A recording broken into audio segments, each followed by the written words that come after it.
नमस्कार साथियों। इससे पिछले वीडियो में हमने प्रश्न संख्या 1 से 50 तक देखा था।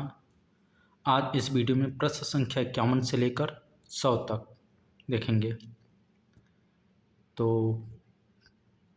51 नंबर प्रश्न है, सामाजिक विज्ञान में एक तात्कालिक उपकरण क्या है?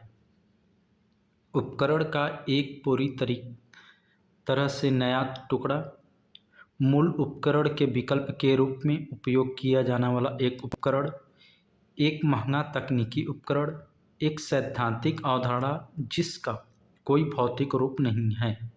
तो सामाजिक विज्ञान में एक तात्कालिक उपकरण क्या है? मूल उपकरण के विकल्प के रूप में उपयोग किया जाने वाला एक उपकरण। Option number B right answer होगा। अगला प्रश्न है, तात्कालिक उपकरण के विकास में कौन शामिल है? तात्कालिक उपकरण के विकास में कौन शामिल है? केवल पेशेवर वैज्ञानिक, छात्र, शिक्षक और विशेषज्ञ, केवल सरकारी अधिकारी, केवल स्कूल प्रशासक। तो तात्कालिक उपकरण के विकास में छात्र, शिक्षक और विशेषज्ञ ये तीनों शामिल हैं। अगला प्रश्न है, इसकी सामग्री के बारे में एक अच्छा सामाजिक विज्ञान पाठ्य पुस्तक की विशेषताओं में से क्या है? एक अच्छी सामाजिक विज्ञान पाठ्य पुस्तक की विशेषताओं में से क्या है? इसमें पुरानी जानकारी होनी चाहिए, गलत बात। इसमें नवीनतम पाठ्यक्रम के अनुसार विषय वस्तु को सख्ती से प्रस्तुत करना चाहिए, सही है। ऑप्शन नंबर बी राइट होगा। अगला प्रश्न देखते हैं, ओपन एजुकेशनल रिसोर्सेस OER क्या है? शिक्षण सामग्री जिसके लिए सदस्यता शुल्क की आवश्यकता होती है, गलत। मालिकाना शिक्षण संस्थान, गलत। शिक्षण और सीखने की सामग्री जिसे बिना किसी लागत के स्वतंत्र रूप से उपयोग और पुनः उपयोग किया जा सकता है, ऑप्शन सी होगा। ओपन OER क्या है इसके बारे में पूछा है, ठीक है। अगला प्रश्न है, OER से शिक्षकों को कैसे लाभ हो सकता है? OER से शिक्षकों को कैसे लाभ हो सकता है? ऑप्शन देखते हैं, एक्सेस के लिए सदस्यता शुल्क का भुगतान करके, बिना किसी लागत के सामग्री का स्वतंत्र रूप से उपयोग और पुनः उपयोग करके, सामग्री के लिए विशेष अधिकार खरीदकर, केवल अपने संस्थानों के भीतर उनका उपयोग करके। तो OER शिक्षकों के कैसे लाभ पहुंचा सकता है? बिना किसी लागत के सामग्री का स्वतंत्र रूप से उपयोग और पुनः उपयोग करके। Option number B right answer होगा। अगला प्रश्न है, ओपन एजुकेशनल रिसोर्सेस OER क्या फॉर्म ले सकता है? टेक्स्ट और ग्राफिक्स, चित्र और ऑडियो, एनिमेशन और वीडियो, उपरोक्त सभी। तो OER क्या फॉर्म ले सकता है? उपरोक्त सभी। Option number D right answer होगा। कौन सा संगठन NIOS OER पहल चलाता है? Homi Bhabha centre for science education, भारतीय सूचना प्रौद्योगिकी संस्थान बेंगलोर IIT बेंगलोर, राष्ट्रीय मुक्त विद्यालय शिक्षा संस्थान NIOS या टेस इंडिया। तो कौन सा संगठन NIOS OER पहल चलाता है? तो राष्ट्रीय मुक्त विद्यालय संस्थान NIOS, National Institute of Open Schooling. Option number C right answer होगा। अगला प्रश्न है, शैक्षिक गेमिंग सॉफ्टवेयर क्या है? केवल मनोरंजन के लिए डिजाइन किए गए कार्यक्रम, इंटरैक्टिव गेम्स के माध्यम से सीखने को बढ़ाने के लिए डिजाइन किए गए कार्यक्रम, सोशल नेटवर्किंग के लिए इस्तेमाल किए जाने वाला सॉफ्टवेयर, ऐसे प्रोग्राम जिन्हें उपयोगकर्ता सहभागिता की आवश्यकता नहीं होती है। तो शैक्षिक गेमिंग सॉफ्टवेयर क्या है? इंटरैक्टिव गेम्स के माध्यम से सीखने को बढ़ावा देने के लिए डिजाइन किए गए कार्यक्रम। Option number B right answer होगा। अगला प्रश्न है, शैक्षिक गेमिंग सॉफ्टवेयर किन विषयों को कवर कर सकता है? शैक्षिक गेमिंग सॉफ्टवेयर किन विषयों को कवर कर सकता है? केवल गणित और विज्ञान, केवल भाषा सीखना, भाषा सीखने, गणित और विज्ञान सहित विषयों की एक विस्तृत श्रृंखला, केवल डिजिटल साक्षरता और कंप्यूटर कौशल। तो शैक्षिक गेमिंग सॉफ्टवेयर भाषा सीखने, गणित और विज्ञान सहित विषयों की एक विशिष्ट श्रृंखला को कवर कर सकता है, इसलिए ऑप्शन नंबर सी इसमें राइट आंसर होगा। अगला प्रश्न है, एक प्रशिक्षु शिक्षक इस तरह से एक निर्देशात्मक उद्देश्य लिखता है कि छात्र लोकतंत्र का अर्थ समझने में सक्षम होंगे। तो किस कैटेगरी में आएगा? संश्लेषण होगा, विश्लेषण, समझ या कौशल? तो एक प्रशिक्षु शिक्षक जब इस तरीके का प्रश्न या उद्देश्य लिखता है कि छात्र लोकतंत्र का अर्थ समझने में सक्षम होंगे, तो यह अंडरस्टैंडिंग लेवल पर आएगा या समझ वाले कैटेगरी में आएगा। अगला प्रश्न है, एक्शन रिसर्च का अग्रणी किसे माना जाता है? Karl Marx, Kurt Lewin, Emile Durkheim या मैक्स वेबर? तो एक्शन रिसर्च का अग्रणी कर्ट लेविन को माना जाता है। Option number B right answer. अगला प्रश्न है, क्रियात्मक अनुसंधान का प्राथमिक फोकस क्या है? एक प्रयोगशाला सेटिंग में प्रयोगों का संचालन, कक्षा में समस्याओं की पहचान करना और अनुसंधान के माध्यम से समाधान खोजना। तो क्रियात्मक अनुसंधान का प्राथमिक फोकस यही होगा, कक्षा में समस्याओं की पहचान करना और अनुसंधान के माध्यम से समाधान खोजना। ऑप्शन नंबर बी राइट होगा। अगला प्रश्न है, निम्नलिखित में से कौन से मूल्यांकन के उपकरण हैं? मूल्यांकन के उपकरण पूछा है, अनुसूची, प्रश्नावली, रेटिंग स्केल या उपयुक्त सभी? तो मूल्यांकन के उपकरण सभी होंगे, अनुसूची, प्रश्नावली, रेटिंग स्केल, ये सभी मूल्यांकन के उपकरण हैं। अगला प्रश्न है, कर्ट लेविन ने किस वर्ष में एक्शन रिसर्च शब्द गढ़ा था? कर्ट लेविन ने किस वर्ष में एक्शन रिसर्च शब्द गढ़ा था? 1900, 1940, 1960 या 1980? तो राइट आंसर क्या होगा? 1940। कर्ट लेविन ने 1940 में एक्शन रिसर्च शब्द गढ़ा था। अगला प्रश्न है, शिक्षा के क्षेत्र में क्रियात्मक अनुसंधान का उपयोग करने वाले पहले व्यक्ति के रूप में किसे श्रेय दिया जाता है?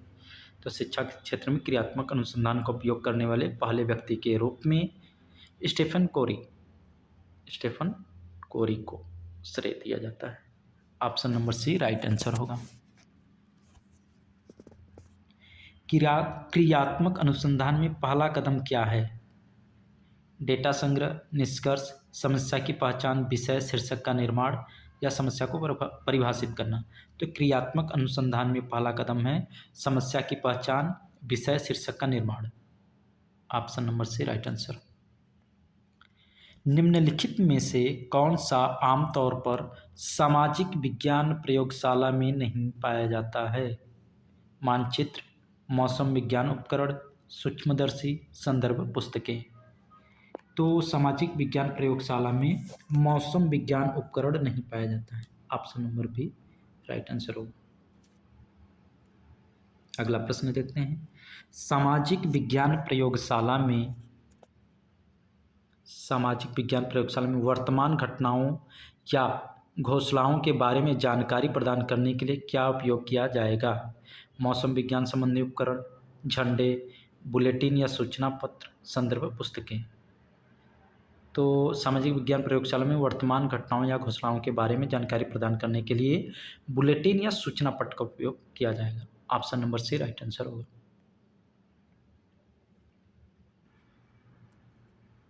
अगला प्रश्न है, पाठचर्या शिक्षक के हाथों में एक ऐसा उपकरण है जिसके द्वारा वह अपने विद्यालय में अपने उद्देश्यों के अपने विद्यार्थियों को ढाल सकता है। यह कथन किसने दिया? प्लेटो, मुनरो, किलपैट्रिक या कनिंघम? तो यह स्टेटमेंट कनिंघम ने दिया था। कनिंघम ने क्या कहा? पाठचर्या शिक्षक के हाथों में एक ऐसा उपकरण है जिसके द्वारा वह अपने विद्यालय में अपने उद्देश्यों के अपने विद्यार्थियों को ढाल सकता है। Option number D right answer होगा। अगला प्रश्न है, मल्टीमीडिया सामग्री और इंटरैक्टिव प्रस्तुतियों को प्रदर्शित करने के लिए आमतौर पर कौन सी ऑडियो विजुअल सहायता का उपयोग किया जाता है? Tape recorder, white board, video या कंप्यूटर? तो ऑडियो विजुअल की बात की गई है, तो यहाँ पे ऑप्शन नंबर डी राइट होगा, कंप्यूटर का उपयोग किया जाता है। सामाजिक विज्ञान क्लब का प्राथमिक फोकस क्या है? सामाजिक विज्ञान क्लब का प्राथमिक फोकस क्या है? अकादमिक अनुसंधान, कैरियर विकास, सामाजिक कौशलों को बढ़ाना, शारीरिक फिटनेस? तो सामाजिक विज्ञान क्लब का प्राथमिक उद्देश्य क्या होगा? प्राथमिक फोकस सामाजिक कौशलों को बढ़ाना। Option number C right answer. सामाजिक विज्ञान क्लब छात्रों में नागरिकता के किस पहलू को बढ़ावा देना चाहता है? सामाजिक विज्ञान क्लब छात्रों में नागरिकता के किस पहलू को बढ़ावा देना चाहता है? स्वार्थ को? नहीं। अलगाववाद? नहीं। उदासीनता? नहीं। देशभक्ति को बढ़ावा देना चाहता है। Option number B right answer होगा। करिकुलम पाठचर्या शब्द क्योर शब्द से लिया गया है। शब्द क्यूरे या करे किस भाषा से लिया गया है? लैटिन, ग्रीक, रोमन या उपर्युक्त में से कोई नहीं? तो यह लैटिन भाषा से लिया गया है।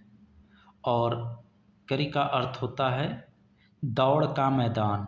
क्या होगा? दौड़ का मैदान। दौड़ का मैदान या दौड़ना।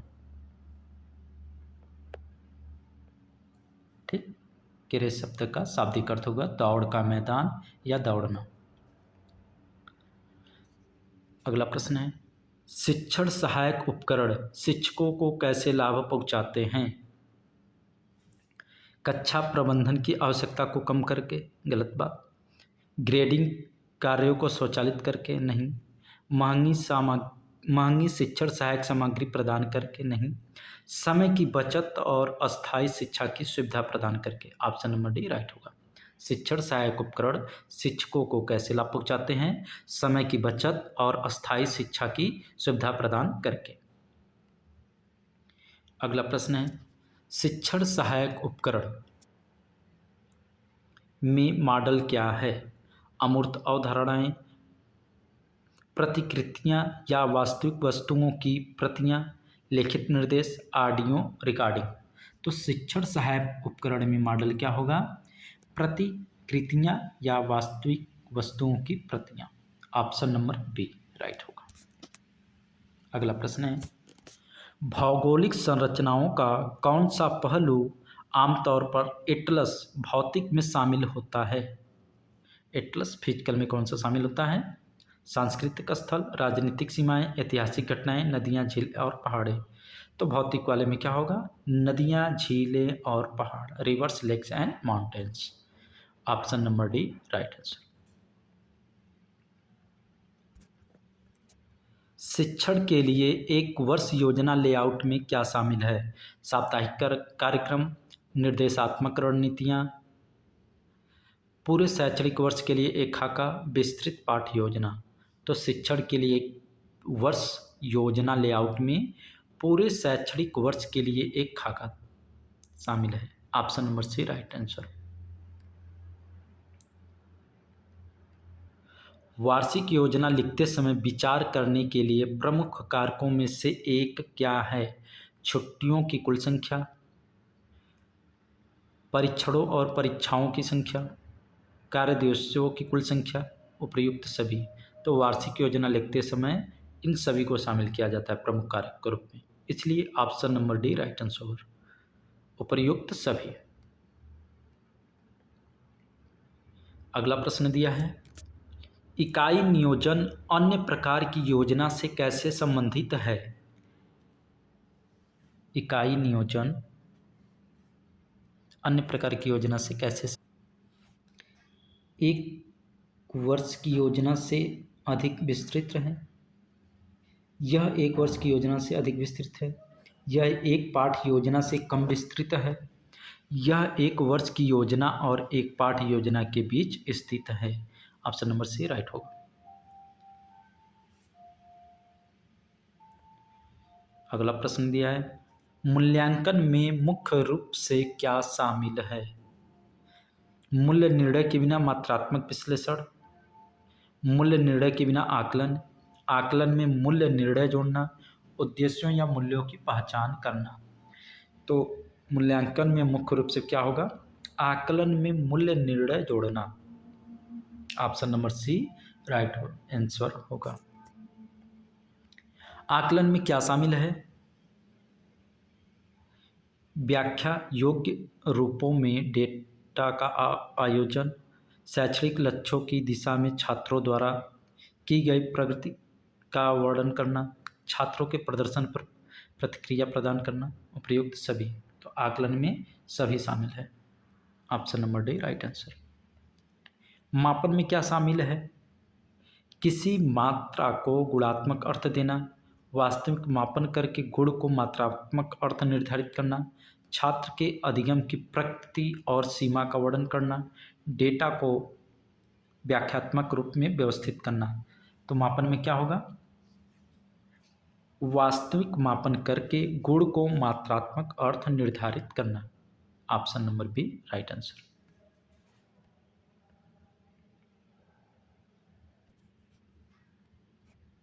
मूल्यांकन को इसकी गुणवत्ता के आधार पर कैसे वर्गीकृत किया जा सकता है?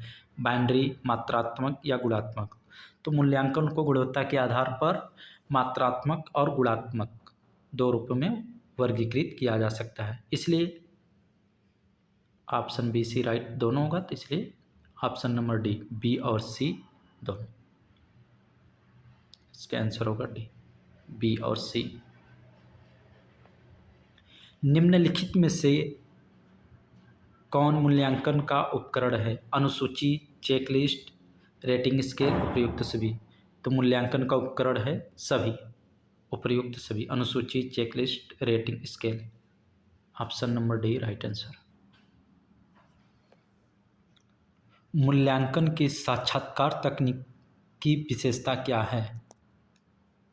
संचार की एक तरफा विधि, केवल लिखित प्रारूप, आमने सामने बातचीत जहां साक्षात्कारकर्ता मौखिक रूप से जानकारी प्रदान करता है। तो मूल्यांकन की साक्षात्कार तकनीकी की यही विशेषता होगी, आमने सामने की बातचीत जहां साक्षात्कारकर्ता मौखिक रूप से जानकारी प्रदान करता है। Option number C right answer. मूल्यांकन के एक उपकरण के रूप में एक उपाख्यानात्मक अभिलेख क्या है? छात्र के प्रदर्शन का एक सांख्यिकीय सारांश, देखी गई घटनाओं या इवेंट्स का विस्तृत विवरण, छात्र ज्ञान का आकलन करने वाली एक लिखित परीक्षा, छात्र प्रगति का एक चित्र में प्रतिनिधित्व। तो मूल्यांकन का एक उपकरण के रूप में उपाख्यानात्मक अभिलेख क्या होगा? देखी गई घटनाओं या इवेंट का विस्तृत विवरण। Option number B right answer. नैदानिक मूल्यांकन शब्द निदान किस पेशे से लिया गया है? नैदानिक मूल्यांकन शब्द में निदान किस पेशे से लिया गया है? चिकित्सा से, मेडिकल प्रोफेशन से निदान लिया गया है। अगला प्रश्न है, उपचारात्मक शिक्षण आमतौर पर कब लागू किया जाता है? एक नए स्कूल वर्ष की शुरुआत में, एक छात्र के परीक्षा में विफल होने के बाद, नैदानिक परीक्षण के बाद, एक प्रमुख परीक्षा से पहले। तो कब लागू होता है उपचारात्मक शिक्षण? आमतौर पर नैदानिक परीक्षण के बाद, after diagnostic testing. Option number C right answer.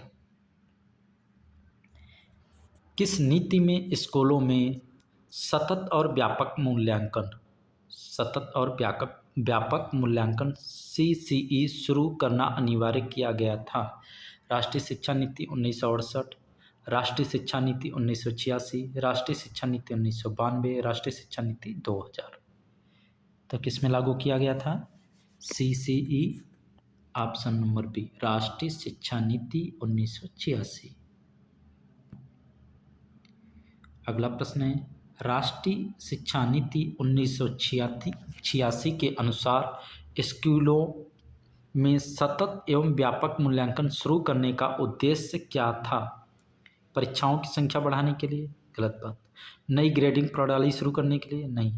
परीक्षा में सुधार और शिक्षा की गुणवत्ता में सुधार करना, यही सही होगा। Option number C right. राष्ट्रीय शिक्षा नीति 1986 के अनुसार स्कूलों में सतत एवं व्यापक मूल्यांकन शुरू करने का उद्देश्य क्या था? परीक्षाओं में सुधार और शिक्षा की गुणवत्ता में सुधार करना। Option number C right answer. CCE का मतलब क्या होता है? यहाँ पे सीसीई का फुल फॉर्म पूछ दिया है, सतत और व्यापक मूल्यांकन, continuous and comprehensive evaluation. Option number A right answer. फिर पूछा है, शिक्षा में सीबीसीएस का क्या अर्थ है? CBCS stand for in education. व्यापक आधारित पाठ्यक्रम पाठ्यचर्या प्रणाली, विकल्प आधारित क्रेडिट सिस्टम, क्रेडिट आधारित व्यापक प्रणाली या पाठ्यचर्या आधारित विकल्प प्रणाली। तो सीबीसीएस का फुल फॉर्म क्या होता है? चॉइस बेस्ड क्रेडिट सिस्टम, विकल्प आधारित credit system. Option number B right answer. CBCS छात्रों के लिए किस प्रकार का दृष्टिकोण प्रदान करता है? पारंपरिक दृष्टिकोण, संरचित दृष्टिकोण, कैफेटेरिया प्रकार का दृष्टिकोण, अनिवार्य दृष्टिकोण। तो CBCS choice based credit system cafeteria प्रकार का दृष्टिकोण प्रदान करता है। Option number C right answer होगा। अगला प्रश्न है, छात्रों के लिए सीबीसीएस के लाभों में से एक क्या है? विकल्पों के बिना निश्चित पाठ्यक्रम, अपनी पसंद के पाठ्यक्रम लेने की क्षमता, चॉइस। सीबीसीएस का फुल फॉर्म होता है ना चॉइस बेस्ड क्रेडिट सिस्टम, तो अपनी पसंद के पाठ्यक्रम लेने की क्षमता। ऑप्शन नंबर बी राइट होगा। उपलब्धि परीक्षण आमतौर पर किस उद्देश्य के लिए उपयोग किया जाता है? किसी विशिष्ट नौकरी के लिए उम्मीदवारों का चयन करना, एक कोर्स के लिए उम्मीदवारों का चयन करना, शिक्षार्थियों की ताकत और कमजोरियों की पहचान करना, शिक्षण के बाद सीखने की मात्रा का आकलन करना। तो राइट आंसर क्या होगा? उपलब्धि परीक्षण आमतौर पर शिक्षण के बाद सीखने की मात्रा का आकलन करना, इसके लिए उपयोग किया जाता है। Option number D right answer होगा। बढ़ते हैं अगले प्रश्न पर। एनसीईआरटी पर आधारित सूक्ष्म शिक्षण माइक्रो टीचिंग के भारतीय प्रतिमान में सूक्ष्म शिक्षण चक्र की अवधि क्या है? 45 मिनट, 46 मिनट, 47 मिनट या 36 मिनट। तो इसका राइट आंसर क्या होगा? 36 मिनट।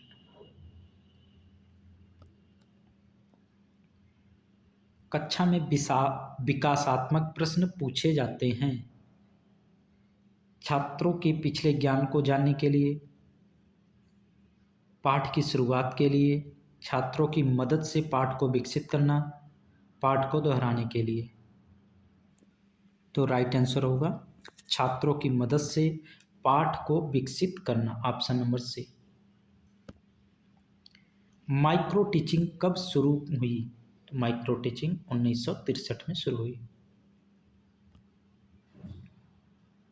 सूक्ष्म शिक्षण एक प्रशिक्षण पद्धति है जिसमें छात्र शिक्षक किसी एक शिक्षण कौशल का उपयोग करते हुए थोड़े समय के लिए एक छोटे समूह को एक ही अवधारणा सिखाता है। यह किसका कथन है? बीके पासी, एसके शर्मा, एनके जांगिरा, उपयुक्त में से कोई नहीं। तो यह बीके पासी का कथन है। Option number A right answer. अंतिम प्रश्न है, सूक्ष्म शिक्षण किस देश में शुरू हुआ? माइक्रो टीचिंग कहाँ पर डेवलप हुई फर्स्ट टाइम? संयुक्त राज्य America. Option number A right answer. तो अब तक हमने बीएड सेकेंड सेमेस्टर के सेकेंड सेम के हमने फर्स्ट पेपर का 2025 में आए हुए प्रश्नों को सॉल्व किया है। ठीक है, अब अगली वीडियो पेपर 2 के ऊपर आएगी। वीडियो देखने के लिए धन्यवाद। अगर वीडियो देखने में आपको देरी लग रही तो इसको स्पीड में करके देखिए। ठीक है, थैंक यू।